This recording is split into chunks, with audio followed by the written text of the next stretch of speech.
Hey guys, how's it going? Haven't made a video in a while, so reason being is probably most of you don't know on this channel at least. The car was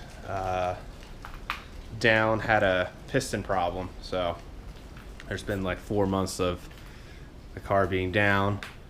I finally got it back about a week ago, and it's been running good ever since. I'm currently doing a break-in with it. Knock on wood, but no issues currently. So let me just pop the hood real for you. So what happened, long story short, is I think I had a PCV valve issue, which is, as most of you guys know, it's like a $10, $20 part.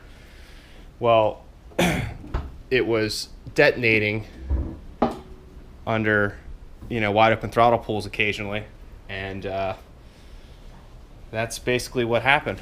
So long story short, it was knocking occasionally, and it ashed the piston, and then it got really bad to the point where it was smoking out the tailpipe all the time. And then I had to address it.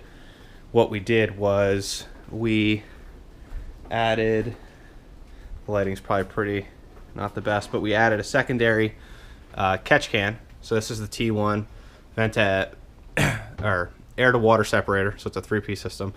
And then we added a secondary catch can, which is here, and I believe it goes and wraps around up here somewhere.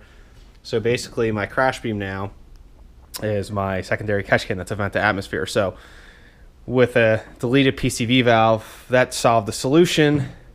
And I went out that weekend to test it out, and no knock, no nothing. And then next thing you know, the car blew up, because even though the problem was fixed, the damage was already done. And that was it. So then what we did was we took it in the shop, brought it in. I might have some actual pictures on my phone, but there was a nasty hole in the piston, and it looked like this. So this is after it was cleaned at the machine shop. So you'll see that little nick right there. So that's all it did. It was cylinder 2. Put a little nick in the cylinder wall. So what we did was we sent it out to a machine shop that specializes in dart and sleeving. That's all they do.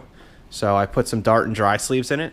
So it's still stock displacement. It's a 3.8 liter dry dart and sleeves. And then I went with Manley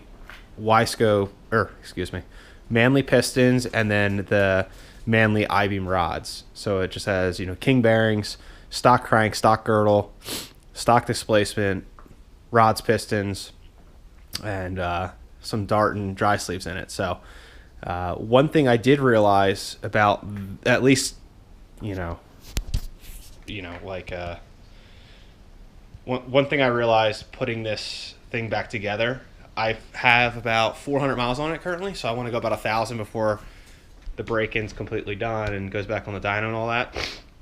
But this one doesn't burn really any oil, so I don't know if that was the way I broke it in last time. We had some issues starting, well, that's a whole other story, but anyways, we had some issues with the tune the first time.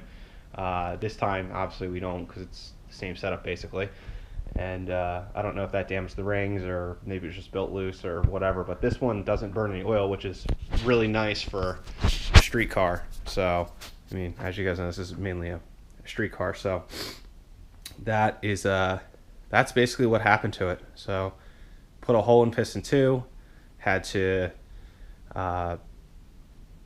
rebuild the whole thing basically. So heads were fine, thankfully. All the internals and up top were fine, nothing was damaged. But yeah, so I'm just in the break-in process now. I might make a video on how I broke in my motor, because I know there's a million different ways to how people do it, and I can explain that in a video if people were interested in ways to do it. I mean, most people don't know, or there's a million different people, but from what I read online, I did quite a bit of research and everything, so maybe I'll share that. So what you don't want to do is what the manufacturer book says. That's like the absolute worst thing you want to do, is to break in rings. So maybe I'll do that later. But yeah, so the car's back. I'm going to try to be a little more active in 2019. I have a cool project coming with it that I'll probably make some content with, which will be neat. So that will be cool. Ugly ass overflow needs to go for sure. That's the only thing that bothers me in this whole engine bay, but maybe I'll do that at the same time. Yeah, so that is it. So I don't know if you guys saw, I got a carbon trunk. I don't know if I posted that or not, but I love it. It's really nice, really affordable. It's a no-name brand. I don't know what it is. It's not Cybon, it's not VIS, it's not any of the mainstream carbon brands, but whatever it is, it looks awesome. I don't know if the camera's going to pick it up, but the weave, it's a 2x2 weave. It looks really good, and it came packaged extremely well. You will not get shipping damage if you buy this product, because a lot of times shitty things come with shitty packaging. So in this case, it did not. But yeah, that's it. So it's pretty cool. Maybe I'll check the oil real quick while I have the hood up. The car's been sitting for a while, so let's see. It's probably at the full mark. Well, I only have one hand, so yep.